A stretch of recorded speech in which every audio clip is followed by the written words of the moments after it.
Section 1. First, you have some time to look at questions 1 to 8.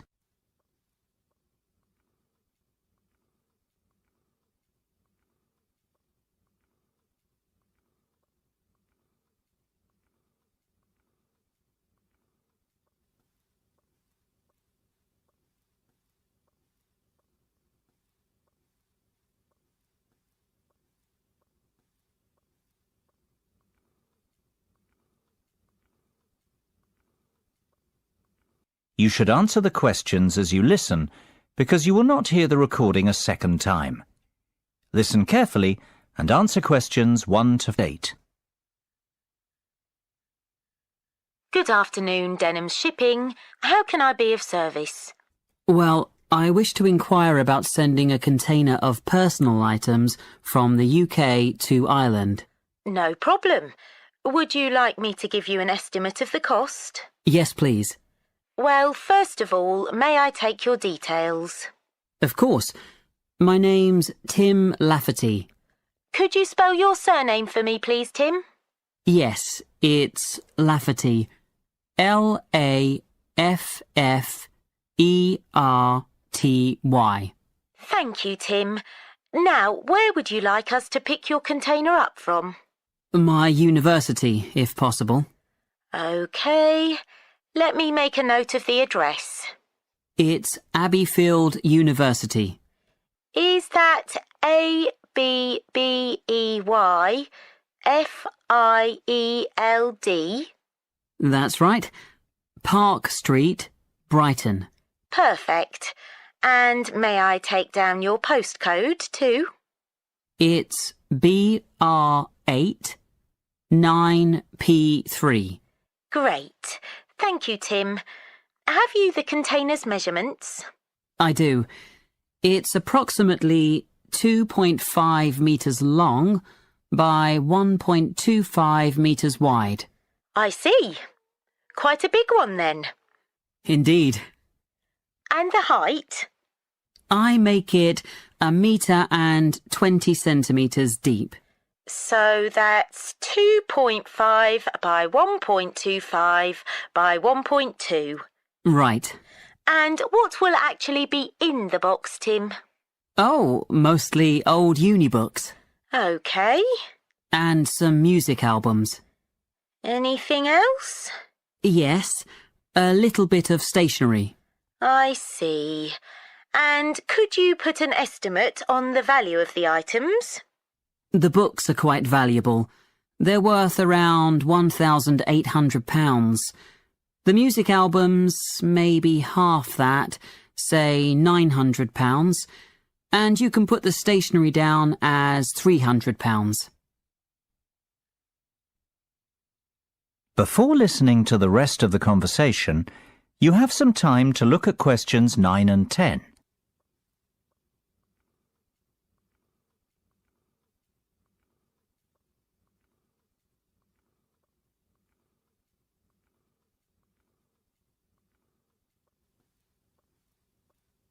Now listen and answer questions 9 and 10. OK. And will you be purchasing contents cover from us also? I'm not sure what you mean. Sorry, let me explain. Because your items are worth more than £2,000, we recommend that you purchase insurance to cover yourself in the event of damage or loss. Makes sense. What are my options? Well, we offer 3 insurance deals: the premium rate, standard rate and economy rate ones. Premium offers full cover in the event of loss, damage or theft, which means you would be provided with the full cost of replacing your belongings. What about standard and economy? Standard will give you today's value, the second-hand value of your belongings, and economy provides you with a fixed payment of £1,000 in the event of loss, damage or theft. Well, I can afford to live without those books, to be honest, so just give me the cheapest option.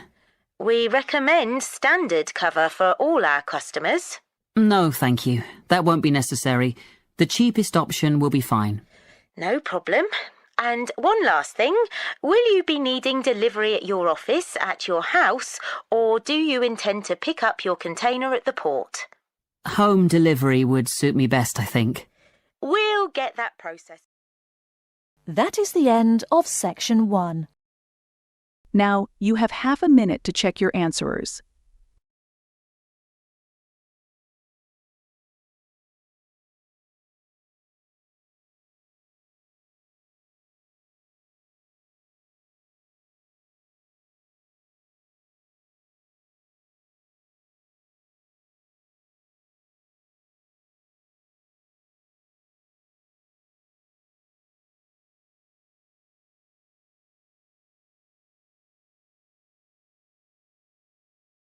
Section 2. You will hear part of a podcast for visitors to the popular holiday region called the Trelaw Valley. First, you have some time to look at questions 11 to 14.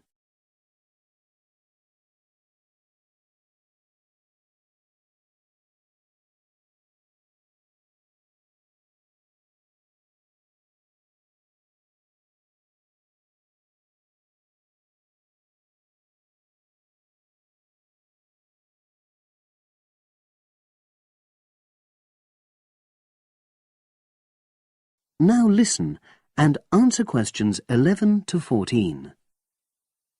The valley and estuary of the River Trelaw forms an unspoilt, beautiful landscape, rich in both wildlife and sites of historic interest. There are many ways to explore the area, and public transport links are good. It is possible to leave your car behind and travel by boat, train, or bus, with just short walks in between stops. The Trelaw Valley Passenger Ferry runs between villages along the river estuary and provides a link with a train station at Barry, which is about 10 minutes' walk from the riverside village of Calton. In the past, the river was the main form of transport in the area, and as in the past, today's ferry service operates according to nature. The river estuary is tidal, and so the ferry timetable differs from day to day, according to the times and height of the tide. The ferry is also seasonal, normally running between April and September, depending on the weather. A timetable for the whole year can be downloaded from the internet by visiting www.trelawferry.co.uk. If you just want to sit and relax and enjoy the lovely scenery, you can take a river cruise to Calton and back from the nearby city of Plymouth. In the past, steamships brought early tourists along the same route. Queen Victoria and her family enjoyed such a trip in 1856. The journey is quicker these days. The round trip takes between 4 and 5 hours, depending on tides and weather. If you prefer, you can travel upriver by boat and return to Plymouth by train. All cruise boats and trains have wheelchair access.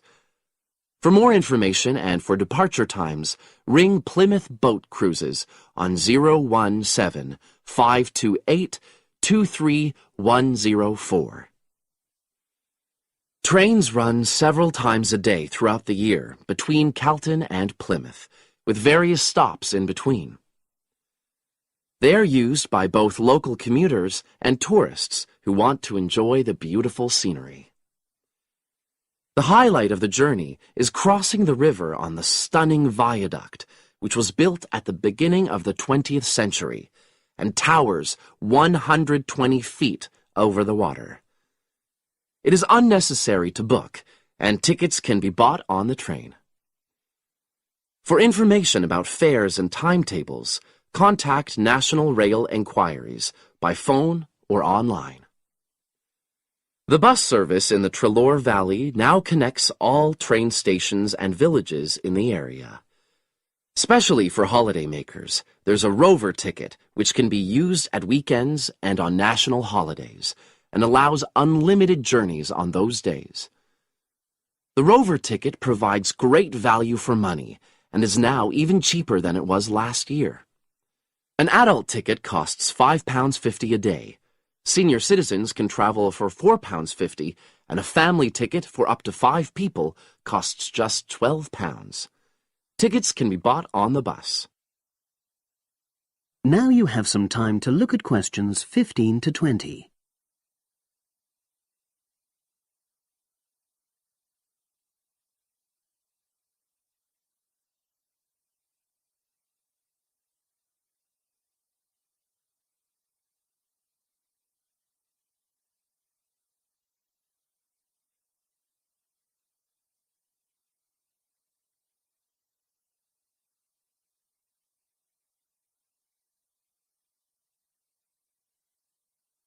Now listen and answer questions 15 to 20. At the center of the Treloar Estuary area is the historic riverside village of Kelton.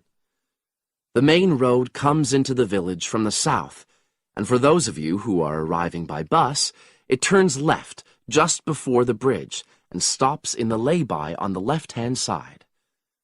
From there, it's just a short walk to Kelton's various attractions. If you're arriving by car, you have to leave it in the main car park. Go over the bridge and take the first turning on the right.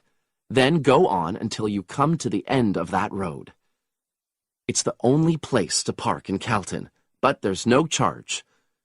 If you're interested in local history, there's a museum in Kelton with farming, fishing, and household implements from the late 19th century.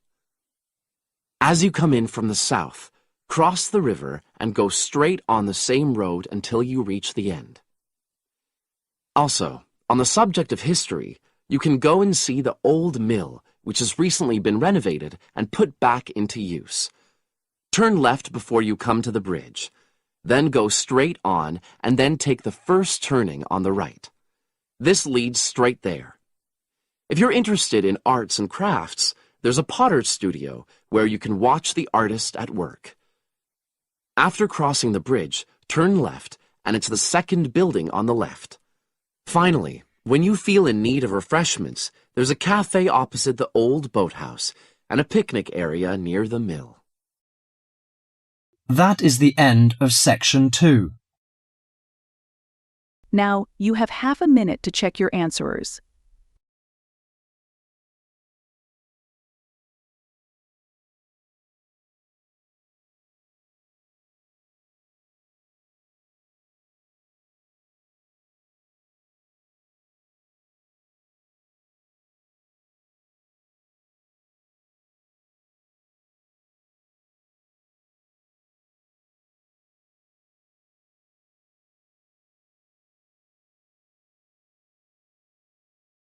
Now turn to Section 3. Section 3. You'll hear a conversation between Astrid and Henry about the lecture they've just heard.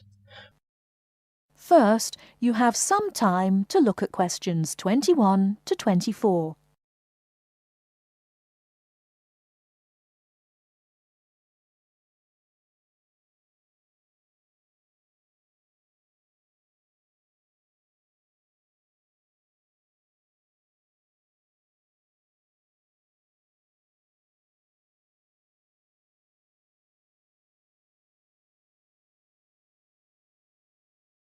Now, listen carefully and answer questions 21 to 24. Henry, don't you think Dr. Adams' lecture was really very good? He could talk about the telephone directory and make it interesting. All his lectures are like that, Astrid. He's just one of those people. I wish we had him as our tutor. I bet you that he is very demanding, though. Boris is in his tutorial group and agrees that he is brilliant, but he puts them under a lot of pressure. But don't you think that's good? Perhaps. Anyway, he's interesting and rather funny. Did you take lots of notes in the lecture? Yes, actually I did. In fact, several pages. I didn't think I had taken so many. I was that busy listening to what was being said that I didn't take many notes. Can I photocopy yours? I don't think that's such a good idea. You won't be able to read my handwriting. And sometimes I write them in English and sometimes in Arabic. Oh, let's have a look. Wow, your notes are so neat. Well, there's not much in Arabic. There is on this page. Yes, there is. Dr. Adams would be pleased to see this, especially given what he's talking about. Before you hear the rest of the talk, you have some time to look at questions 25 to 30.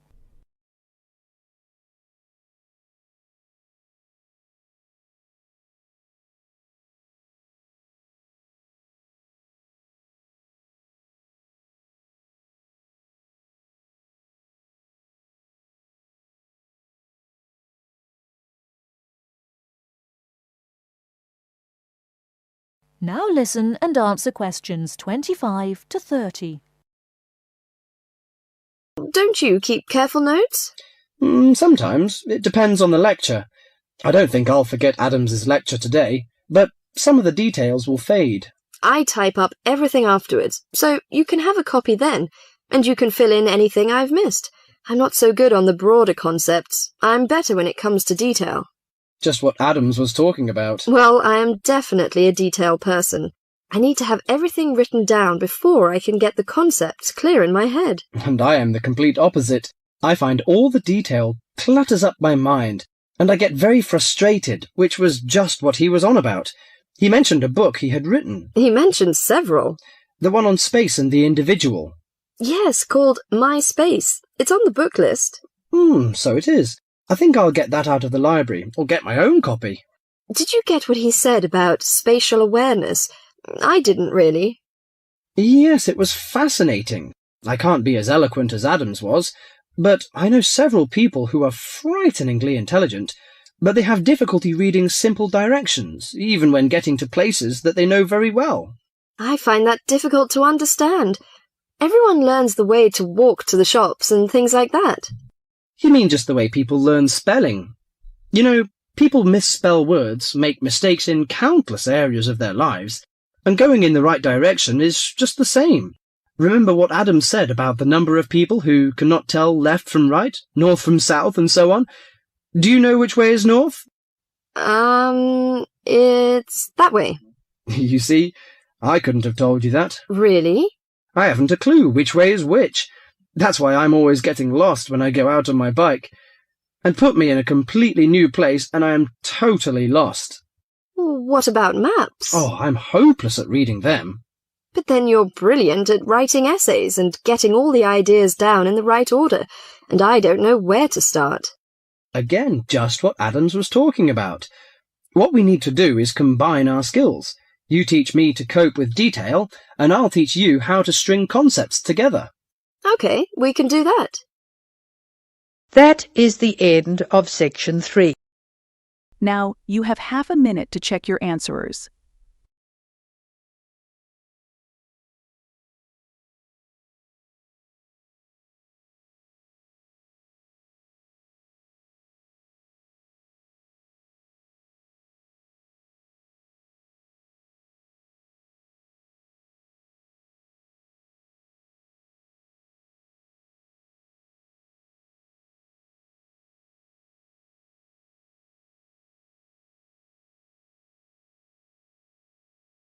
Now turn to section 4.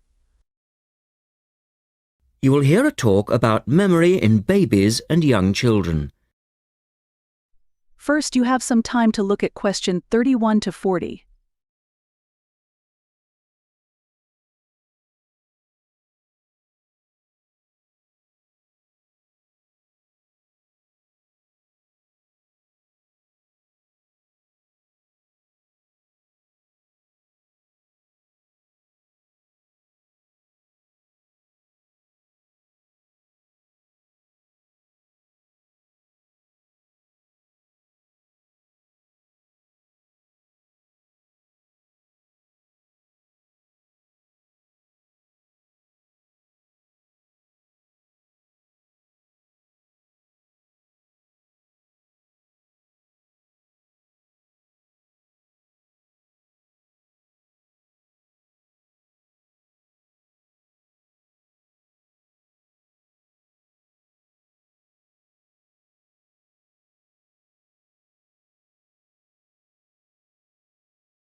Now listen carefully and answer question 31 to 40.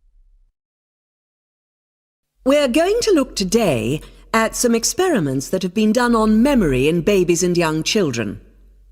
Our memories, it's true to say, work very differently, depending upon whether we are very old, very young, or somewhere in the middle. But when exactly do we start to remember things? And how much can we recall? One of the first questions that we might ask is, do babies have any kind of episodic memory? Can they remember particular events? Obviously, we can't ask them, so how do we find out? Well, one experiment that's been used has produced some interesting results. It's quite simple and involves a baby in its cot, a colourful mobile, and a piece of string. It works like this. If you suspend the mobile above the cot and connect the baby's foot to it with the string, the mobile will move every time the baby kicks. Now you can allow time for the baby to learn what happens and enjoy the activity. Then you remove the mobile for a time and reintroduce it sometime from 1 to 14 days later. If you look at this table of results, at the top 2 rows, you can see that what is observed shows that 2-month-old babies can remember the trick for up to 2 days, and 3-month-old babies for up to a fortnight. And although babies trained on one mobile will respond only if you use the familiar mobile, if you train them on a variety of colours and designs, they will happily respond to each one in turn. Now, looking at the 3rd row on the table, you will see that when they learn to speak, babies as young as 21 months demonstrate an ability to remember events which happened several weeks earlier. And by the time they are 2, some children's memories will stretch back over 6 months, though their recall will be random, with little distinction between key events and trivial ones. And very few of these memories, if any, will survive into later life. So, we can conclude from this that even very tiny babies are capable of grasping and remembering a concept. So, how is it that young infants can suddenly remember for a considerably longer period of time? Well, one theory accounting for all of this, and this relates to the next question we might ask, is that memory develops with language. Very young children with limited vocabularies are not good at organising their thoughts. Though they may be capable of storing memories, do they have the ability to retrieve them? One expert has suggested an analogy with books on a library shelf. With infants, he says, it's as if early books are hard to find because they were acquired before the cataloguing system was developed. But even older children forget far more quickly than adults do. In another experiment, several 6-year-olds, 9-year-olds, and adults were shown a staged incident. In other words, they all watched what they thought was a natural sequence of events. The incident went like this. A lecture, which they were listening to, was suddenly interrupted by something accidentally overturning. In this case, it was a slide projector. To add a 3rd stage, and make the recall more demanding, this accident was then followed by an argument. In a memory test the following day, the adults and the 9-year-olds scored an average 70%, and the 6-year-olds did only slightly worse. In a retest 5 months later, the pattern was very different. The adults' memory recall hadn't changed, but the 9-year-olds had slipped to less than 60%, and the 6-year-olds could manage little better than 40% recall. In similar experiments with numbers, digit span is shown to vary. That is the end of section 4. Now, you have half a minute to check your answerers.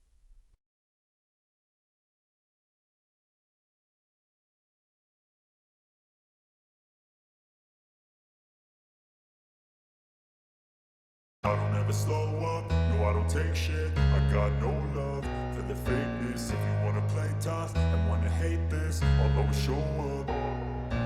I don't ever slow up, no I don't take shit. I got no love for the fakeness. If you wanna play tough and wanna hate this, I'll always show up and make a statement. I don't ever slow up, no I don't take shit. I got no love for the fakeness. If you wanna play tough and wanna hate this, I'll always show up and make a statement. Everything I do so instinctive and so passionate. Every word I move so descriptive like an adjective. I got a vendetta against people who patented being negative when you should be getting after it. I got facts over tracks, this and that. Spitting slow, spitting fast. I could roast, I could gas. Think I'm okay at last, but I don't know if that can erase all the past. And the pettiness, a reflection of the emptiness. Hilarious, you think you're worth my time, you're delirious. Mysterious, because you hide behind a fake exterior. Inferior, you know I'll always be a bit superior. Get off of me, this ain't no humble brag. I want you to hear words, you can say them back. I want you to feel free from the chains at last, and to believe in what you got, it was built to last, yeah. Now that I've been put through hell, I never got anyone's help. I had to do it all myself.